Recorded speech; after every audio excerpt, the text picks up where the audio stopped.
어머니, 차라리 이런 옷은 버리세요. 냄새도 좀 하은이한테 안 좋아요. 며느리의 차가운 말에 이옥분 할머니는 씩 웃었습니다. 200억 재개발 보상금을 받은 후 일부러 구멍난 옷을 입고 가족들을 시험해 보기로 했거든요.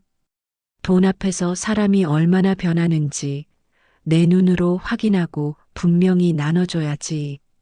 하지만 며느리가 현관 비밀번호까지 바꾸고 한 달간 집에 오지 말라고 했을 때 이옥부는 결심을 굳히기 시작했습니다.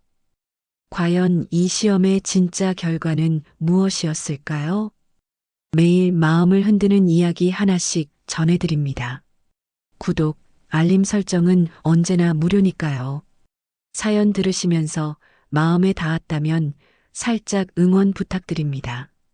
인천 재래시장에서 콩나물을 팔던 게 반평생이었죠. 아침 5시면 일어나서 물에 불린 콩을 씻고 저녁 8시까지 좌판 앞에 앉아 있는 게 일상이었습니다. 손님들과 정을 쌓고 때론 외상도 해주면서 그렇게 살아왔어요. 3년 전 일이 생각났습니다. 시장 뒤편에서 50년간 구멍가게를 하던 박 사장이 병원비가 급하게 필요하다며 상가를 헐값에 내놓았어요. 위치가 좋다 싶어서 내가 덥석 샀죠. 그런데 그 자리가 재개발 핵심 구역이었던 겁니다. 보상금이 얼마나 나올지 몰랐는데 등기부를 보던 법무사가 말했습니다. 어르신, 이건 아파트 몇 채 값이 아니라 빌딩 값입니다. 그날 밤 나는 잠이 오지 않았습니다. 평생 만져보지도 못한 돈이 내 통장에 들어있다니요. 새마을금고 직원이 말했습니다. 어머님, 이 정도 금액이면 증권사에도 분산해서 넣어두시는 게 좋겠어요. 그래서 여러 곳에 계좌를 나누어 만들었습니다. 하지만 옷차림은 그대로였어요. 낡은 패딩에 구멍난 카디건, 바닥이 닳아 구멍이 뚫린 운동화까지 말입니다. 시장 사람들은 내가 보상금을 받았다는 걸 알고 있었지만 얼마나 받았는지는 몰랐습니다. 이유는 하나였습니다.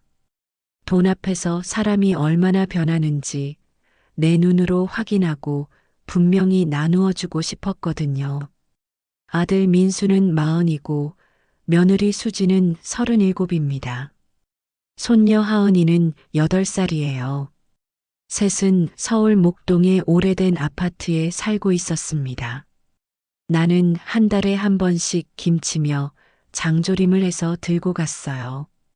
수지는 말수가 적은 편이었습니다. 인사는 정중하게 하지만 어쩐지 거리감이 느껴졌죠. 민수는 늘 바빴어요.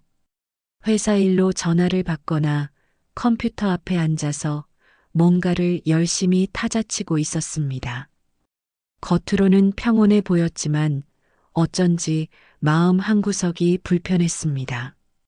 가족 같은데 가족 같지 않은 그런 미묘한 느낌이었어요.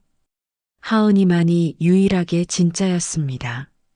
내가 오면 달려와서 안기고 할머니 뭐 가져왔어요? 하며 눈을 반짝였죠. 그 아이 앞에서만큼은 모든 게 자연스러웠어요. 어느 날 수진이 부엌에서 설거지를 하면서 말했습니다. 어머니, 요즘 물가도 오르고 그러니까 굳이 이렇게 자주 오시지 않으셔도 돼요. 그때 나는 확신했습니다. 뭔가 숨기고 있구나. 그리고 내 돈에 대한 소문이 퍼져 있을 거라는 생각도 들었어요. 그날 밤 집에 돌아와서 나는 결심했습니다. 제대로 시험해보자. 내가 가난한 시어머니인 척하면서 이들이 어떻게 나오는지 지켜보기로 했죠. 사람의 진짜 마음은 어려울 때 드러나니까요. 시장에서 반평생을 살면서 배운 게 하나 있습니다. 사람은 말로는 거짓말을 해도 행동으로는 진심이 드러난다는 것이었어요. 겨울비가 추적이던 날, 나는 찢어진 운동화를 그대로 신고 아들 집 초인종을 눌렀습니다. 일부러 더 초라한 모습으로 갔어요. 시장에서 쓰던 낡은 보자기에 반찬통을 싸서 들고 말입니다. 어머니, 오셨네요. 수진이 문을 열더니 눈길을 내 발로 내렸습니다. 운동화에 뚫린 구멍으로 양말이 비쳐 보였거든요. 어머니, 차라리 이런 옷은 버리세요. 냄새도 좀 하은이한테 안 좋아요. 나는 씩 웃었습니다. 거기까지 해보자고, 며느리. 하지만 속으로는 서운했어요. 옷이 낡았다고 냄새가 난다니요. 거실로 들어가니 민수가 전화를 받고 있었습니다. 목소리가 다급했어요. 아니, 그게 아니라 이번 달까지만 기다려주시면 정리가 될 거라고요. 나는 거실 탁자에 놓인 서류들이 눈에 들어왔습니다. 연체 3개월이라는 글자가 선명하게 보였어요. 민수야, 이건 뭐냐? 민수가 황급히 전화를 끊고 서류를 뒤집었습니다. 아, 회사에서 잠깐 돈이 묶여서요. 곧 해결돼요, 어머니. 그 순간 수진이 다가와서 서류를 정리했습니다. 표정이 굳어 있었어요. 어머니, 식사 준비할게요. 나는 모른 척하며 내 자리를 정리했습니다. 하지만 마음은 복잡했어요. 아들이 돈에 쪼들리고 있구나. 저녁을 먹는 동안 분위기가 어색했습니다. 하은이만 할머니, 동그랑땡 맛있어요 하며 밝게 웃었어요.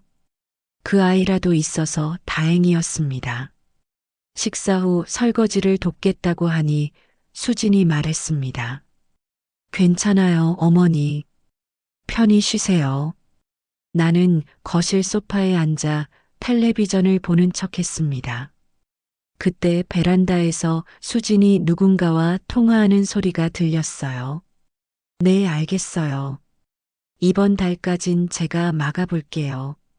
어머니 앞에서는 절대 얘기하지 마세요. 목소리가 간절했습니다. 누구와 통화하는 걸까요? 밤이 되어 돌아갈 준비를 하는데 민수가 현관까지 따라 나왔습니다. 어머니, 차비라도요. 주머니에서 10,000원짜리 몇 장을 꺼내더군요. 나는 손사래를 쳤습니다. 됐다, 됐어.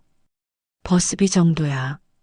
집에 돌아와서도 잠이 오지 않았습니다. 아들 집 상황이 내가 생각했던 것보다 심각해 보였어요. 하지만 이럴 때일수록 냉정하게 지켜봐야 합니다. 진짜 어려움과 가짜 어려움을 구분해야 하니까요. 며칠 후 시장에서 만난 박순자 언니가 말했습니다. 옥분아, 내 아들 며느리가 요즘 파트타임으로 일한다더라. 목동 근처 마트에서. 그래요? 응. 우리 조카딸이 같은 데서 일하는데 며느리가 정말 열심히 한다고 하더라고. 그제야 퍼즐한 조각이 맞았습니다. 수진이 일을 하고 있었구나. 그럼 집안 사정이 정말 어려운 건가요? 다음 주에 또 찾아갔습니다. 이번엔 더 낡은 옷을 입고 갔어요. 털실이 삐죽삐죽 나온 목도리에 얼룩진 점퍼까지 말입니다. 수진이 문을 열더니 당황한 표정을 지었습니다. 어머니, 제발 이런 건 미리 말씀이라도 하세요. 집이 자꾸 음식 냄새가 배요. 그래. 그럼 다음엔 말하고 올게. 나는 장롱 서랍에 보자기를 넣는 척하면서 작은 녹음기를 밀어 넣었습니다. 시장에서 장사하면서 배운 거예요. 사람 말은 흩어지지만 기록은 남는다는 걸 말입니다. 그날 저녁 민수가 술에 취해 들어왔습니다. 비틀거리면서 현관문을 여는 소리가 들렸어요. 당분간은 엄마가 좀 도와주면 안 돼요? 수진의 얼굴이 굳었습니다. 나를 슬쩍 보더니 입술을 깨물었어요. 민수야. 내가 먼저 끊었습니다. 어른 체면이 있지. 됐다. 수진이 싱크대 앞에서 낮게 중얼거렸습니다. 어머니, 이렇게 오시는 거 앞으로 한 달만 쉬세요. 하루를 쉬라고 했다면 모를까, 한 달이라고 하니 가슴이 뜨끔했습니다. 하지만 참았어요. 시험은 길수록 정확하니까요. 그날 밤 집에 돌아와서 나는 생각했습니다. 며느리가 나를 멀리하려는 이유가 뭘까요? 정말 내가 거추장스러워서일까요? 아니면 다른 이유가 있는 걸까요? 문득 수진이 처음 우리 집에 인사를 왔던 날이 떠올랐습니다. 28살이던 수진은 정중하게 절을 하며 어머니, 앞으로 잘 부탁드립니다라고 말했어요. 그때 손에 들고 온 건 비싼 선물이 아니라 직접 담근 깍두기였습니다. 어머니께서 매운 것 좋아하신다고 민수 오빠가 그래서요. 맛을 보니 정말 맛있었어요. 결혼 후에도 명절 때마다 제가 힘들까봐 미리 와서 음식 준비를 도와주곤 했습니다. 하은이가 태어나서도 어머니, 혹시 제가 모르는 육아 비법 있으시면 알려주세요라며 겸손하게 물어보던 며느리였죠. 그런 수진이 언제부터 이렇게 변한 걸까요? 아니, 정말 변한 건 수진일까요? 아니면 제가 놓치고 있는 게 있는 걸까요? 그 다음 주 나는 경로당 김장 봉사를 이유로 한참을 비워뒀다가 저녁 무렵 찾아갔습니다. 일부러 예고 없이 갔어요. 진짜 모습을 보려면 불시에 나타나야 하니까요. 초인종을 누르기도 전에 안에서 수진의 목소리가 새어나왔습니다. 여보, 어머니 새마을금고에 돈 많은 거 아니야? 재개발 때 들었잖아. 시장 사람들 다 알아. 근데 우리가 손 벌리면 여보 체면은 누가 세워줘? 나는 문 앞에서 굳었습니다. 발걸음을 죽이고 가만히 들어봤어요. 민수의 목소리가 들렸습니다. 그래도 이 상황에서 어떻게 해? 아니야. 어머니 성격 알잖아. 한번 도와주시기 시작하면 우리가 평생 손 벌리고 사는 거야. 그런 꼴 보이기 싫어. 순간 발소리를 죽인 채 엘리베이터로 내려왔습니다. 가슴이 두근거렸어요. 그래, 소문이 벌써 거기까지 갔구나. 며칠 후 경비 아저씨가 내 팔을 잡았습니다. 어르신, 며느님이 말씀하셨어요. 어르신이 뭐 들고 오시면 택배함에 넣어두라고. 현관 비밀번호도 바꿨답니다. 네. 며느님이 당분간 댁에서 쉬고 계시라고 하더라고요. 그날 밤 나는 잠이 오지 않았습니다. 녹음기를 꺼내 들었어요. 지난번에 몰래 설치한 거 말입니다. 수진의 쉰 목소리가 들렸습니다. 연락처 바꾸고 독촉장 오면 제게 주세요. 어머니 앞에서 우리 사정 얘기하지 마세요. 누구에게 하는 말이었을까요? 목소리가 간절했습니다. 알 수 없었어요. 일주일이 지났습니다.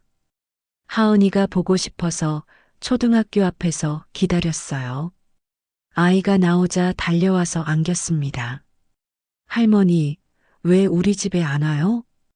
하은아, 엄마가 할머니 보고 좀 쉬라고 하셨거든. 왜요? 할머니 아픈가요? 아이의 맑은 눈을 보니 가슴이 아팠습니다. 뭐라고 대답해야 할지 모르겠더군요. 아니야, 할머니는 안 아파.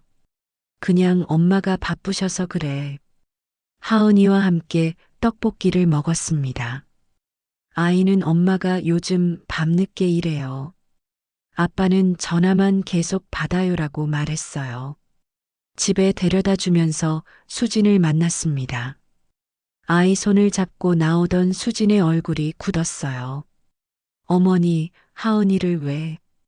우연히 만났어. 걱정 마, 안 찾아올 테니. 수진이 하은이를 데리고 들어가면서 말했습니다.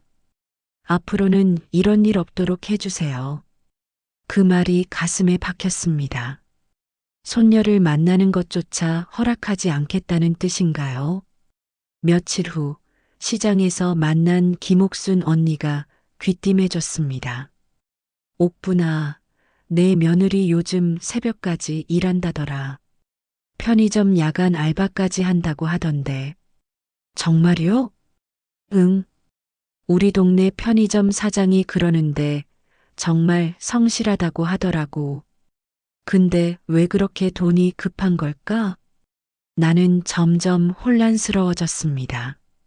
수진이 나를 멀리하는 이유가 정말 뭘까요? 내 돈을 노리는 거라면 오히려 가까이 지내려고 할 텐데 반대로 행동하고 있잖아요. 그날 저녁, 혼자 저녁을 먹으면서 생각했습니다. 혹시 내가 잘못 생각하고 있는 건 아닐까요? 며느리가 진짜 나를 싫어해서 그런 건 아닐까요? 다음 날 용기를 내서 아들에게 전화를 걸었습니다. 민수야, 엄마다. 아, 어머니. 안녕하세요. 목소리가 어색했어요. 요즘 어떻게 지내니? 네, 그냥 그렇게 지내요. 하은이는 잘 있고? 네, 잘 있어요. 대화가 이어지지 않았습니다. 내 아들인데 남처럼 느껴졌어요. 민수야, 엄마가 언제 한번 갈까? 어머니, 당분간은 좀 바빠서요. 나중에 연락드릴게요. 전화를 끊고 나니 허무했습니다. 이 시험 끝까지 가보기로 했어요. 이틀 후 나는 변호사 사무실을 찾았습니다. 유언장을 작성하려고요. 어르신, 상속인이 아들 한 명뿐인가요? 네, 며느리하고 손녀가 있어요. 그럼 아들이 상속받으시면 되겠네요. 아니요. 며느리 명의로 신탁을 만들고 싶어요. 변호사가 놀란 표정을 지었습니다. 며느리 명의로요? 특별한 이유가 있으신가요? 나는 잠시 망설였다가 말했습니다. 시험 중이에요. 며느리가 합격하면 그렇게 하려고요. 변호사는 고개를 갸우뚱했지만 내 요청대로 서류를 준비하기 시작했습니다. 집에 돌아와서 나는 다시 한번 생각했습니다. 정말 이게 맞는 걸까요? 하지만 이미 시작한 일 끝까지 해봐야겠어요. 한 달이 지났습니다. 나는 일부러 연락을 하지 않고 기다렸어요. 며느리가 어떻게 나올지 궁금했거든요. 하지만 아무런 연락이 없었습니다. 하은이 목소리조차 들을 수 없었어요. 어느 날 오후 동네 슈퍼에서 장을 보다가 뒤에서 누군가 내 이름을 부르는 소리가 들렸습니다. 이옥분 어머니. 돌아보니 목동에서 본 적 있는 아줌마였어요. 같은 아파트에 사는 분이었죠. 어머니, 며느님 정말 고생하시네요. 네. 요즘 새벽까지 일하시던데 오늘 아침에 봤더니 눈두덩이 완전 퉁퉁 부어 있더라고요. 우리 남편이 그러는데 민수 씨 보증 잘못 써서 큰일 났다던데요. 가슴이 철렁 내려앉았습니다. 보증을요? 네, 회사 동료 보증을 서줬는데 그 사람이 야반도주했다고 하더라고요. 금액이 장난이 아니래요.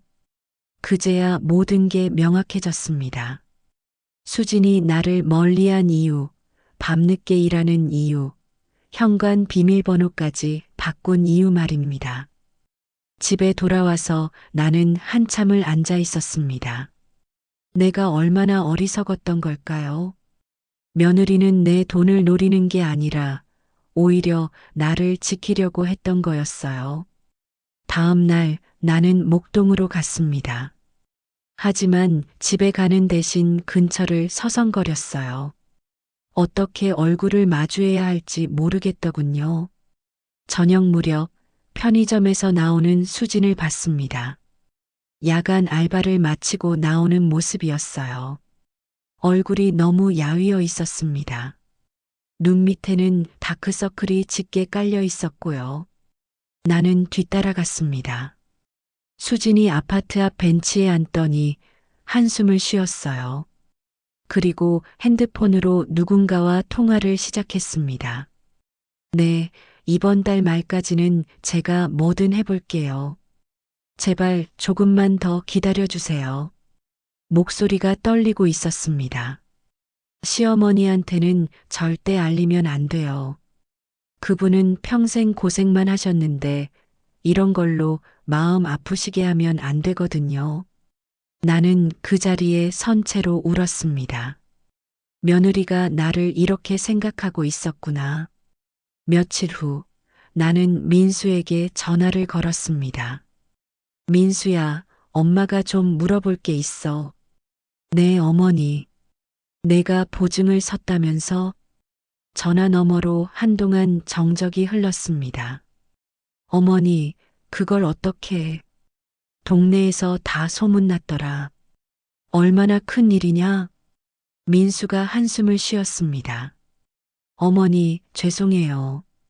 수진이한테 절대 말하지 말라고 했는데, 수진이 새벽까지 일한다며? 그것도 아시네요. 어머니, 정말 죄송해요. 제가 어리석었어요. 얼마나 큰 돈이냐? 2억 7천만 원이요. 숨이 턱 막혔습니다. 내 재산에 비하면 적은 돈이지만 이들에게는 평생 갚기 어려운 큰 돈이었어요. 민수야, 왜 엄마한테 말 안 했니? 수진이가 어머니 평생 고생하셨는데 이런 걸로 괴롭히면 안 된다고 했어요. 자기가 책임지겠다고. 그날 밤 나는 녹음기를 다시 들어봤습니다. 수진이 누군가와 통화하는 내용이었어요. 독촉장은 제게 주세요.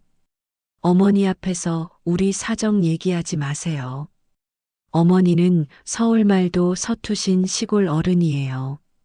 지켜드려야죠. 목소리에 진심이 담겨 있었습니다. 내가 얼마나 잘못 생각했던 걸까요? 다음 날 나는 수진의 친정 근처로 갔습니다. 동사무소 앞 중고 휴대폰 대리점에서 알바를 한다는 소문을 들었거든요. 정말 그곳에 수진이 있었습니다. 카운터에 앉아서 손님을 응대하고 있었어요. 얼굴이 많이 상해 있었습니다. 나는 손님인 척하고 들어갔습니다. 아가씨, 휴대폰 좀 보려고 하는데요. 수진이 고개를 들더니 순간 굳었습니다. 어머니, 왜 여기에? 우연히 지나가다가 봤어. 여기서 일하는구나.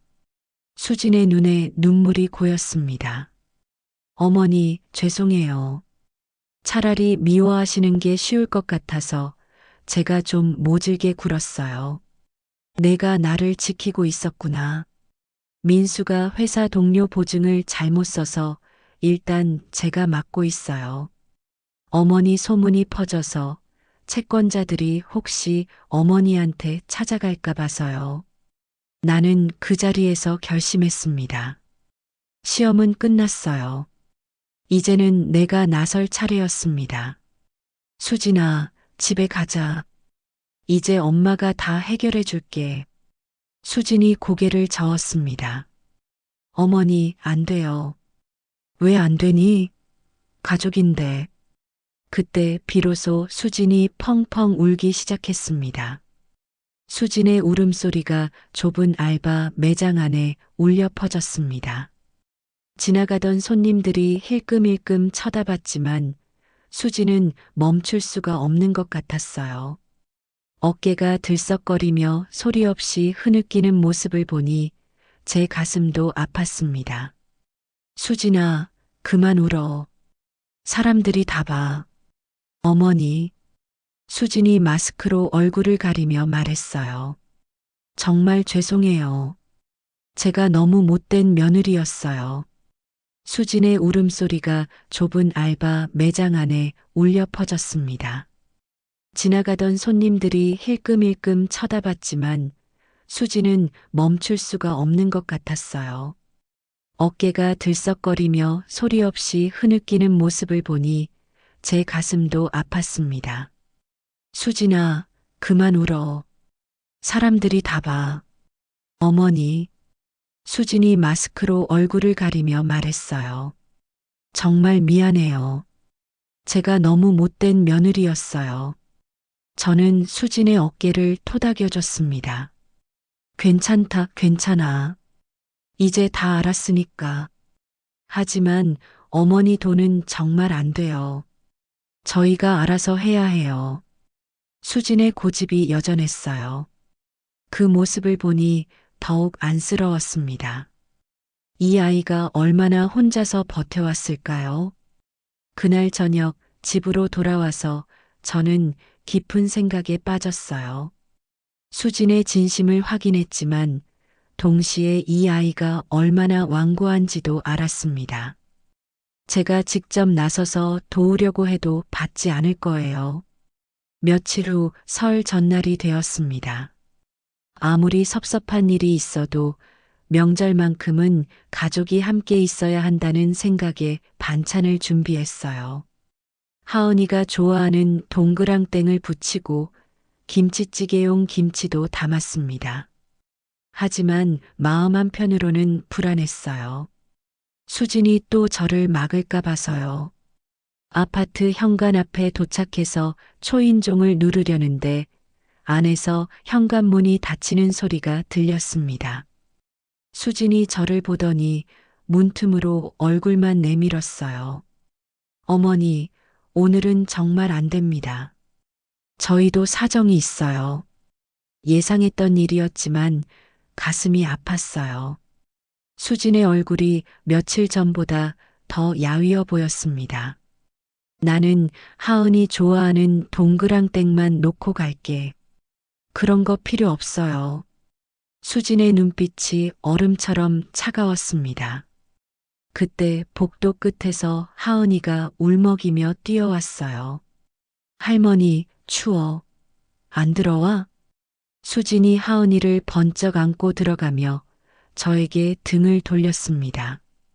문은 쾅 하고 닫혔어요. 저는 계단참에 주저앉았습니다. 그래, 여기까지구나. 이제 정말 끝인가 봅니다. 무릎이 후들거리고 온몸에 힘이 빠졌어요. 집으로 돌아와서 저는 변호사에게 전화를 걸었습니다. 더 이상 참을 수 없었어요. 선생님, 유언장 초안을 바꿔주세요. 어떻게 바꾸시겠습니까? 전 재산 200억 원, 손녀 하은 명의의 신탁으로 돌려주세요. 수진을 신탁 관리인 1순위로 하고 아들 민수에게는 상속 포기 각서를 요구하는 걸로요. 눈물이 종이에 뚝 떨어졌습니다. 수진에게 모든 걸 맡기는 제 손이 이리도 떨릴 줄이야. 하지만 이제는 다른 방법이 없어 보였어요. 수진이 스스로 도움을 받지 않으려 하니 이런 식으로라도 아이들을 지켜야겠다는 생각이 들었습니다. 변호사가 놀란 듯 물었어요. 어르신, 정말 이렇게 하시겠습니까? 며느님께 모든 걸 맡기시는 건데. 네, 확실합니다. 새벽까지 잠을 이루지 못했습니다. 창밖으로 첫눈이 내리고 있었어요. 하은이가 좋아할 텐데 이제는 함께 볼 수 없겠구나 싶었습니다. 시장에서 배운 교훈이 있어요. 사람은 궁지에 몰리면 본성이 드러난다는 것. 그런데 지금 궁지에 몰린 건 저였나요? 수진이었나요? 아침이 되어서야 잠깐 눈을 붙였는데 휴대폰 진동 소리에 깼어요. 모르는 번호였습니다. 여보세요? 이옥분 어르신이십니까? 저는 목동 아파트 경비원입니다. 어르신 며느님이 부탁한 게 있는데 가슴이 철렁했어요. 혹시 하은이에게 무슨 일이라도 생긴 건 아닐까요? 서둘러 옷을 입고 나갔습니다. 목동 아파트까지 가는 동안 온갖 생각이 머릿속을 스쳤습니다. 혹시 하은이가 다쳤나 아니면 민수에게 무슨 일이 생긴 건 아닐까요? 버스 안에서도 계속 다리를 떨었어요. 아파트 경비실에 도착하니 경비 아저씨가 심각한 표정으로 저를 맞았습니다. 어르신, 어제 밤부터 이상한 남자들이 계속 어슬렁거려요. 며느님이 새벽에 내려와서 사정하시더라고요. 무슨 남자들이요? 빚 독촉하러 온 것 같아요. 며느님이 시어머니는 절대 올리지 말아달라고 신신당부하셨어요. 그런데 어르신이 오시면 어쩌나 싶어서 연락드린 거예요. 가슴이 쿵 내려앉았어요. 그럼 수진이 혼자서 그런 사람들을 상대하고 있다는 말인가요? 지금 며느리가 어디 있어요? 아까 남자들이 또 와서 며느님이 밖으로 나가셨어요.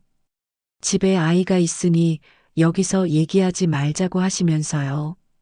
저는 서둘러 아파트 앞마당으로 나갔습니다.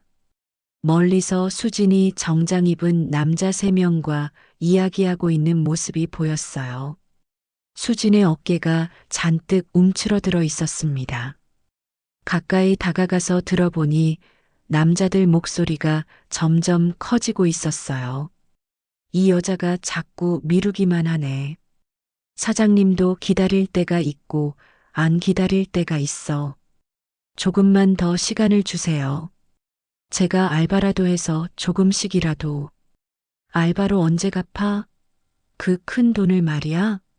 시어머니 부자라며? 그냥 솔직히 말해. 수진이 고개를 빳빳이 들었어요. 그분은 상관없는 일입니다. 제 남편 빚이니까 저희가 책임지겠어요. 아이고, 참 답답하네. 그러면 이렇게 하자. 오늘까지 300만 원만 가져와. 그럼 일주일 더 기다려 줄게. 300만 원이요? 수진의 목소리가 떨렸어요.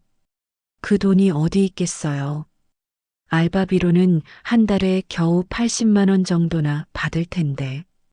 저는 더 이상 참을 수 없어서 앞으로 나섰습니다.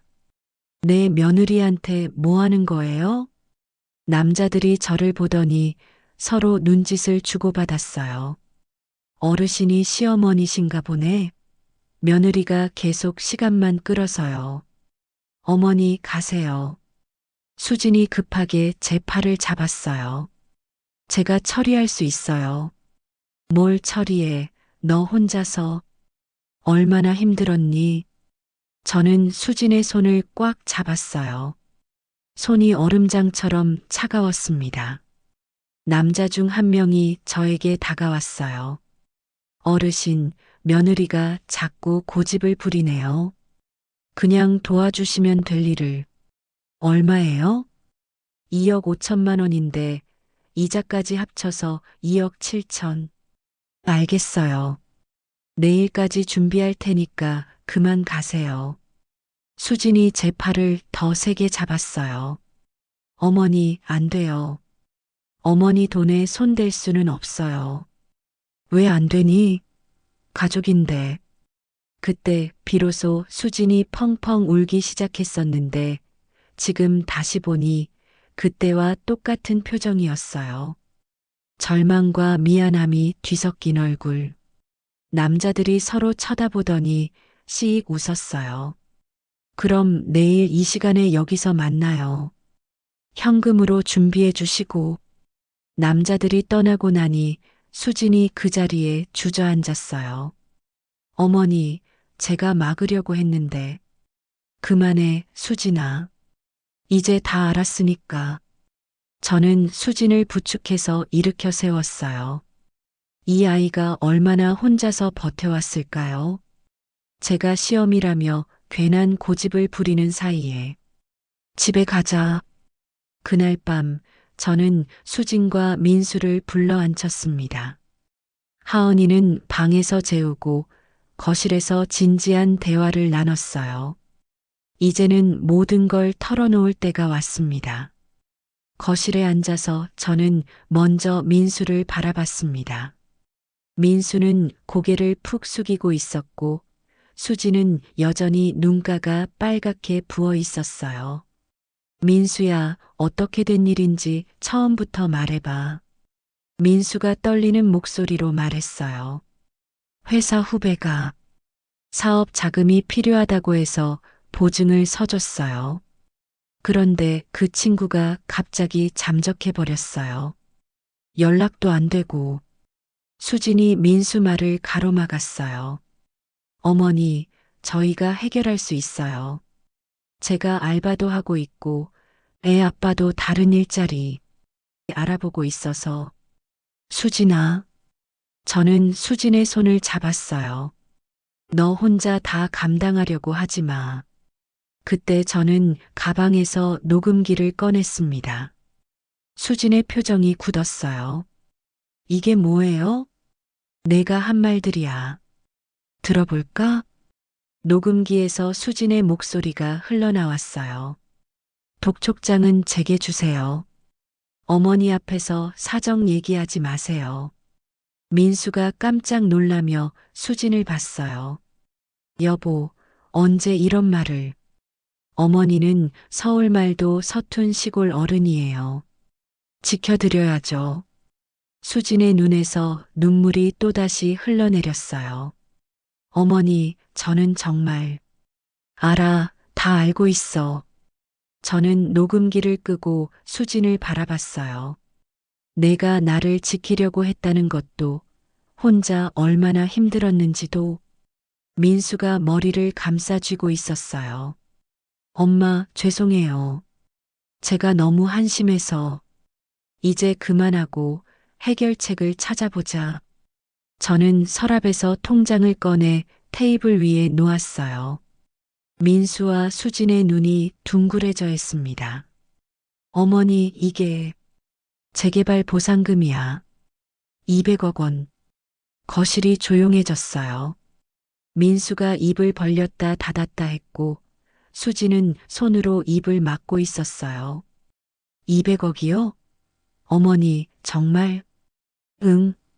다 내 인생의 피땀이다. 그런데 이 돈 너희한테 그냥 주지는 않을 거야. 민수가 긴장한 표정으로 물었어요. 엄마, 무슨 조건이라도. 저는 미리 준비해둔 서류들을 꺼냈어요. 변호사 사무실에서 정리해온 것들이었습니다. 조건은 3가지야. 첫째, 보증인 변경. 민수 이름 빼고 법률 절차는 내가 돕는다. 민수가 고개를 끄덕였어요. 둘째, 민수는 재무 상담 교육 12주 수료해야 해. 돈 관리를 제대로 배워. 네, 엄마. 꼭 하겠습니다. 셋째, 우리 집 사람들은 앞으로 누가 와도 서로 앞에서 험한 말 금지. 수진이 고개를 숙였어요. 어머니, 제가 너무 심했죠. 아니야, 수진아. 너는 잘했어. 나를 지키려고 한 거니까. 그리고 저는 마지막 서류를 꺼냈어요. 그리고 이건 신탁 계약서다. 200억 중 150억은 하은이 교육과 주거 신탁으로 돌린다. 관리인 1순위는 수진, 2순위는 나. 수진이 놀란 표정으로 저를 봤어요. 어머니, 저한테 왜 이렇게까지. 시험에 합격한 며느리니까. 시험이요? 저는 지난 몇 달 동안 있었던 일들을 차근차근 설명해 줬어요. 일부러 낡은 옷을 입고 다닌 것, 냄새 핑계로 거절당했을 때 기분, 녹음기를 숨겨둔 것까지. 어머니가 저희를 시험하신 거였어요? 응. 돈 앞에서 사람이 어떻게 변하는지 보고 싶었어. 그런데 너는 오히려 나를 지키더라. 민수가 머리를 조아렸어요. 엄마, 정말 죄송합니다. 제가 철없어서. 이제 됐다. 앞으로 조심하면 돼. 수진이 여전히 믿기지 않는다는 표정이었어요. 어머니, 정말 괜찮으세요? 이렇게 큰 돈을. 괜찮아. 나머지 50억은 내가 고른 시장 상인 장학회와 노인복지재단에 즉시 기부할 거야. 어머니, 그동안 미안했다, 수진아. 너를 의심해서. 수진이 다시 울기 시작했어요. 이번에는 안도의 눈물이었습니다. 어머니, 저야말로 미안해요. 좀 더 솔직하게 말씀드렸어야 했는데. 아니야, 너는 충분히 잘했어. 그날 밤 저희는 늦게까지 앉아서 이야기를 나눴어요. 그동안 쌓였던 오해들이 하나씩 풀어지는 기분이었습니다. 하은이가 중간에 깨서 나와 저희를 보고는 어른들이 왜 울어? 라고 물어보기도 했어요. 기쁜 눈물이야, 하은아. 그럼 나도 기뻐. 하은이까지 함께 웃으니 정말 가족 같은 기분이 들었어요. 이제야 진짜 가족이 된 것 같았습니다. 다음 날 아침 저희는 함께 변호사 사무실로 갔어요. 모든 서류를 정리하고 채무 문제도 깔끔하게 해결했습니다. 민수의 보증 책임도 법적 절차를 통해 정리했고요. 어르신, 정말 현명한 결정을 내리셨네요. 변호사가 말했어요. 이렇게 하시면 모든 분이 안전할 겁니다. 사무실을 나오면서 수진이 제 팔짱을 꼈어요. 어머니, 앞으로 정말 잘할게요. 알아, 믿어. 시험은 끝났습니다. 이제는 지켜보는 시간이었어요. 봄이 오고 하은이가 초등학교에 입학했습니다. 입학식 날 저희는 모두 함께 학교에 갔어요. 하은이가 새 교복을 입고 활짝 웃는 모습을 보니 가슴이 뭉클했습니다. 할머니, 나 예뻐? 하은이가 빙글빙글 돌면서 물었어요. 우리 하은이가 세상에서 제일 예쁘지. 입학식이 끝나고 하은이 손을 잡고 근처 문구점에 들렀습니다. 새학기에 쓸 공책과 연필을 사러 갔거든요. 하은이가 좋아할 만한 예쁜 공책을 고르는데 수진이 제 손에 작은 쇼핑백을 쥐어줬어요. 어머니, 이거 입어보세요. 쇼핑백 안에는 부드러운 카디건이 들어있었어요. 깔끔하고 따뜻해 보이는 새 옷이었습니다. 어머니, 이제 구멍난 건 그만 입으세요. 저는 웃었어요. 그래, 이제는 정말 구멍난 옷을 입을 이유가 없어졌네요. 그래, 오늘부터 나도 새 옷 입는다. 집에 돌아와서 새 카디건을 입어보니 거울 속 제 모습이 달라 보였어요. 몇 달 전까지만 해도 일부러 초라하게 입고 다녔는데 이제는 당당하게 예쁜 옷을 입을 수 있었습니다. 민수는 약속대로 재무 상담 교육을 받기 시작했어요. 매주 토요일마다 교육원에 다니면서 돈 관리와 투자에 대해 배웠습니다. 처음에는 어려워했지만 점점 진지하게 임하는 모습을 보니 대견했어요.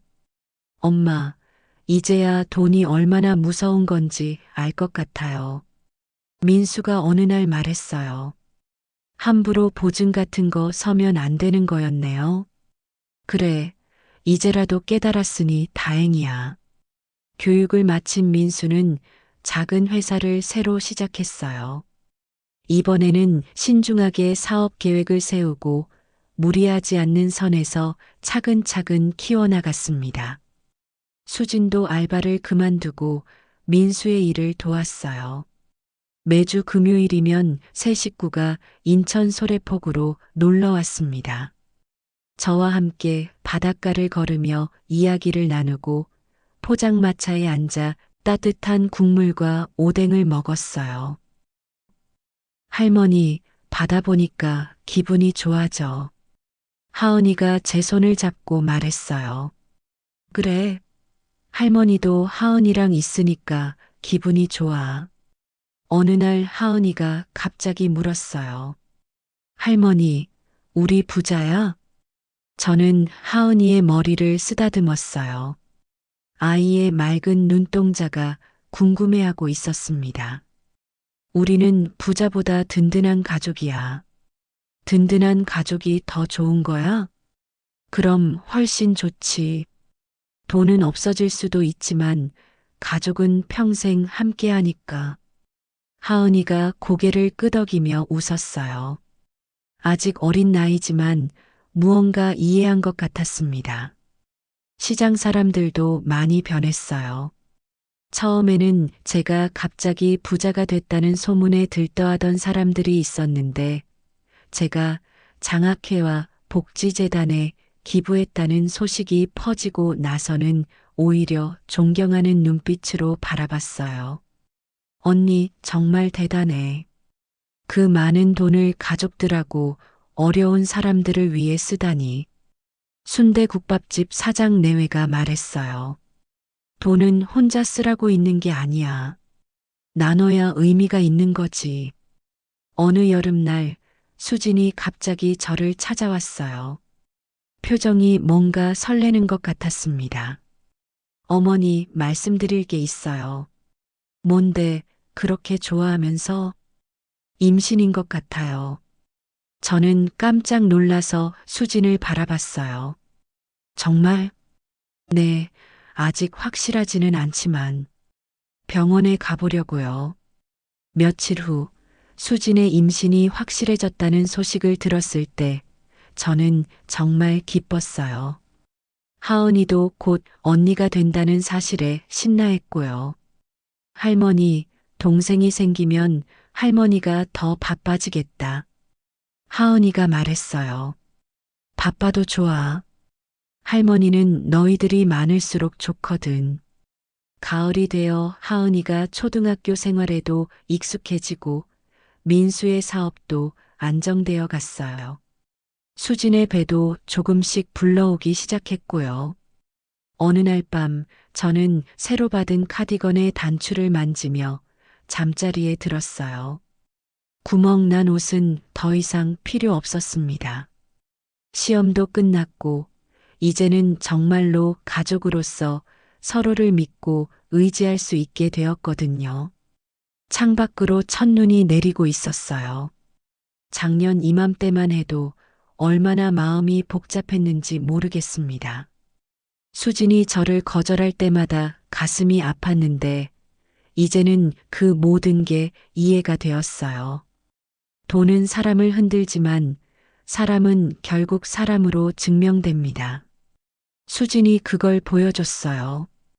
어려운 상황에서도 저를 지키려 했고, 가족의 체면을 세우려 했고, 끝까지 자존심을 지켰거든요. 그로부터 1년이 더 흘렀습니다. 수진의 둘째 아이가 태어났어요. 건강한 사내 아이였습니다.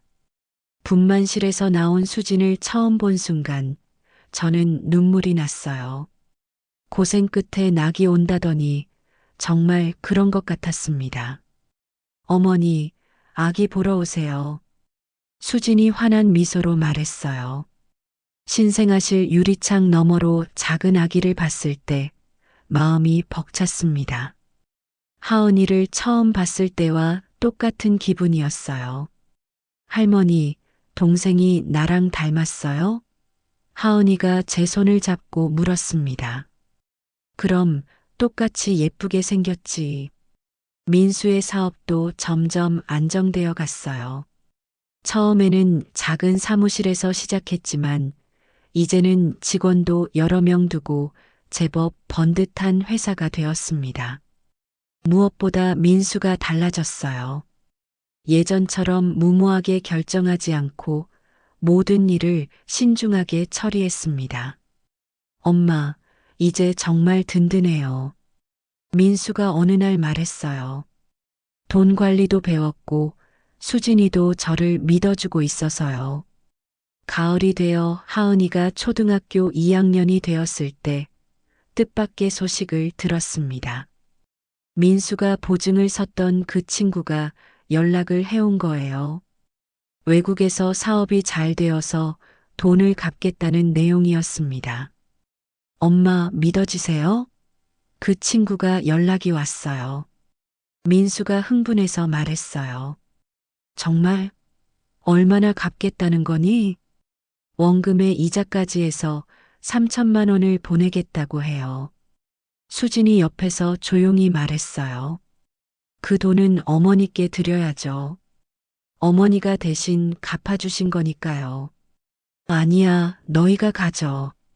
저는 고개를 저었어요. 그 돈으로 아이들 교육비에 보태고 집도 좀 더 넓은 곳으로 옮겨. 어머니, 내가 준 건 신탁이니까 이미 하은이와 새아기 것이고 이건 너희가 받아야 할 돈이야. 그해 겨울 저희는 새 집들이를 했어요.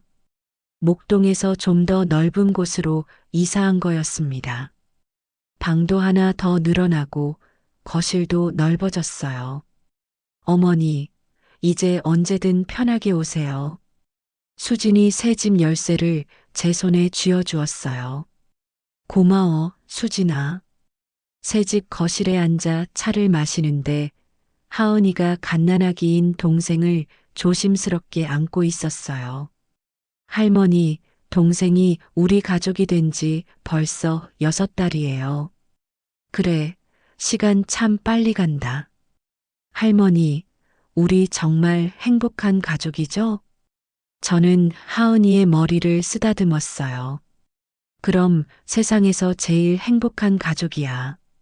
민수가 부엌에서 설거지를 하고 있었고 수지는 아기 기저귀를 갈고 있었어요.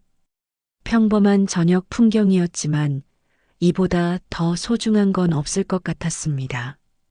어느 날 밤 혼자 집에 앉아 있는데 수진에게서 문자가 왔어요. 어머니, 오늘도 고마웠어요. 어머니 덕분에 우리 가족이 진짜 가족이 된 것 같아요. 사랑해요. 저는 답장을 보냈습니다. 나도 사랑한다, 수진아. 고생 많았어. 시장 사람들도 많이 변했어요. 제가 기부한 장학금으로 어려운 아이들이 공부할 수 있게 되었다는 소식을 들을 때마다 뿌듯했습니다. 언니, 올해도 장학생이 5명이나 선발됐대요. 순대국밥집 사장 내외가 말했어요. 그래, 다행이네. 언니가 한 일이 정말 의미 있는 것 같아요. 돈을 혼자 쓰지 않고 나눠서 저는 미소를 지었어요. 돈은 돌고 도는 거야. 나 혼자 가지고 있어 봤자 무슨 소용이겠어. 봄이 되어 하은이가 3학년에 올라갈 때 온 가족이 함께 벚꽃 구경을 갔어요. 유모차에 탄 둘째 아기도 함께요. 할머니, 벚꽃이 정말 예뻐요. 하은이가 제 손을 잡고 말했어요. 그래, 예쁘다. 우리 하은이만큼 예뻐. 수진이 옆에서 아기를 안고 있었는데 얼굴에 평화로운 미소가 가득했어요. 민수도 여유 있는 표정으로 사진을 찍고 있었고요. 그때 문득 깨달았습니다. 시험은 정말 끝났구나. 이제는 지켜보는 시간이 아니라 함께 만들어가는 시간이었어요. 어머니, 사진 찍을까요? 민수가 카메라를 들고 말했어요. 그래, 찍자. 4명이 함께 찍은 사진을 보니 모두가 진짜 행복해 보였어요. 더 이상 누구도 가면을 쓰지 않은 진짜 가족의 모습이었습니다. 그날 저녁 집에 돌아와서 새 카디건을 옷장에 걸면서 생각했어요. 구멍 난 옷은 정말 더 이상 필요 없었습니다. 이제는 당당하게 예쁜 옷을 입고 사랑하는 가족들과 함께 시간을 보낼 수 있으니까요. 밤이 되어 잠자리에 들면서 저는 하늘을 보며 속으로 말했어요. 고마워. 이런 가족을 만나게 해줘서. 돈은 사람을 흔들지만 사람은 결국 사람으로 증명됩니다. 그리고 진짜 부자는 사랑하는 사람들이 많은 사람이라는 걸 이제는 확실히 알 것 같아요. 제 인생의 마지막 장은 이렇게 쓰여지고 있습니다. 시험도 끝났고 지켜보는 시간도 지났어요. 이제는 함께 웃고 함께 울고 함께 살아가는 시간입니다.